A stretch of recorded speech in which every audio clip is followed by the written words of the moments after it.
ప్రతి కాన్స్టిట్యూన్సీ జరుగుతుంది. పోయిన వారిలో నా ఓటు హక్కును వినియోగించుకున్న తర్వాత నా సొంత గ్రామమైన హైదరాబాద్ ఇప్పుడు అక్కడికి వెళ్ళి వినియోగించుకున్న తర్వాత బయలుదేరాను. ప్రతి కాన్స్టిట్యూన్సీ పరిగి నేను వికారాబాద్ అయిపోయింది, దానిలో రావడం జరిగింది.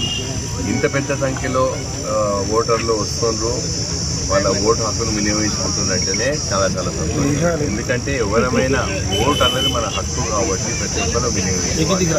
అందులో కేవలం పార్లమెంట్ నియోజకవర్గంలో అత్యధిక ఓటింగ్ పర్సంటేజ్ నమోదైతే చాలా చాలా సంతోషపడడంతో ఫస్ట్ ఎందుకంటే యావత్ భారతదేశం హర్షించాలని చెప్పి నేను కూడా కోరుతున్నాను.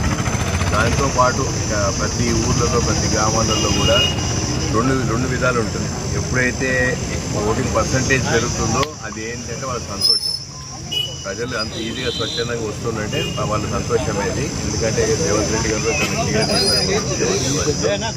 నా పనితీరుకి స్వరమానం రెఫరెండం అని అనుకోండి అన్నారు. సో ఇచ్చిన గ్యారెంటీని అమలవుతున్నాయి. రాబోయే రోజుల్లో రాహుల్ గాంధీ మేనిఫెస్టో కూడా తప్పకుండా అమలవుతుందని బలంగా నమ్మి ప్రజలు వస్తున్నారు. ఎందుకంటే నేషనల్ కాంగ్రెస్ పార్టీ ఏదైతే మేనిఫెస్టో రిలీజ్ చేసిందో దాంట్లో అన్ని వర్గాలకు న్యాయం చేస్తామని చెప్పి పిల్లలకు, మహిళలకు, తర్వాత హిస్సేదారు న్యాయం చెప్పి అన్ని సామాజిక వర్గాలతో పాటు వ్యవసాయదారులకు, శ్రామికులకు కూడా న్యాయం చేస్తామని చాలా చాలా సంతోషం అనిపిస్తుంది. ఇంత పెద్ద ఎత్తున పని చాలా చాలా సంతోషం. ఇవన్నీ చూస్తే మాత్రం 100% నేను గెలుస్తున్నా. ఓటింగ్ పర్సంటేజ్ పెరిగితే బెటర్ అవుతున్నాను. తెలియదు ఇక్కడ చాలా చాలా సంతోషం. 100% పెరుగుతున్నా. హస్తం గుర్తు గెలుస్తుంది కాబట్టి మనకు కావాల్సిన నిధులు చేసుకునే సంతోషంగా పెట్టుకోవాలి.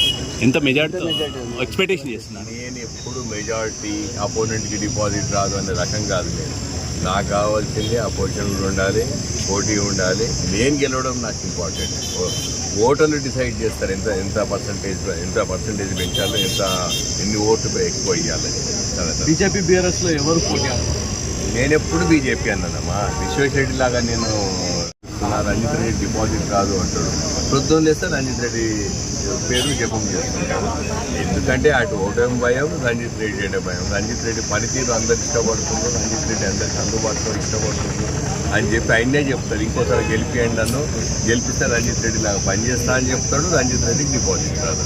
ఓటర్లకు ఈ పార్టీలో నుండి మీకు వ్యతిరేకంగా ఓటేయమని ఆదేశించినట్టు ఇక్కడ వార్తలు వినిపిస్తున్నారు నేత మీ పార్టీలో. రకరకాలుగా మాట్లాడతారమ్మా. కొందరు ఏమంటారు బీజేపీ వాళ్ళు కాంగ్రెస్కి వేస్తారంటారు, కొందరు బీఆర్ఎస్ వాళ్ళు కాంగ్రెస్కి వేస్తుంది అన్నట్టు, కొందరు బీజేపీకి వేస్తారంటారు. మాటలు ఏముందమ్మా, ఎన్నైనా మాట్లాడుకోవచ్చు.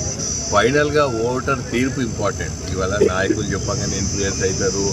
వాళ్ళు ఇంకో పార్టీకి వేయాలంటే వాళ్ళు ఒక పార్టీకి ఉంటే ఏ కార్యకర్తనో ఏ ఓటర్ అయితే ఇన్ఫ్లుయెన్స్ అయ్యే ఓటర్ ఉన్నాడు అనుకోండి, ఆయన ఇష్టం కదా, స్వచ్ఛందంగా కూడా ఆయన ఇష్టం కూడా పూర్వకంగా కూడా వేస్తారు. కానీ చెప్పగానే మారుతానని నేను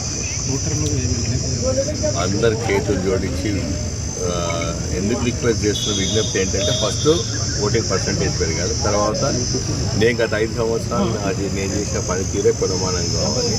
పార్టీ మేనిఫెస్టో నచ్చింది, రేవంత్ రెడ్డి గారు 6 గ్యారెంటీలు నచ్చినాయి కాబట్టి నా పనితీరు ఒక కొనమానం కావాలని చెప్పి నాకు ఆ పనితీరు కొనమానంతో చూసి నన్ను ఆశీర్వదించాలి, హస్తం గుర్తు ఓటేయాలి, రంజిత్ రెడ్డి పార్లమెంట్ పంపాలని మీ అందరికీ చేతులు జోడించి విజ్ఞప్తి.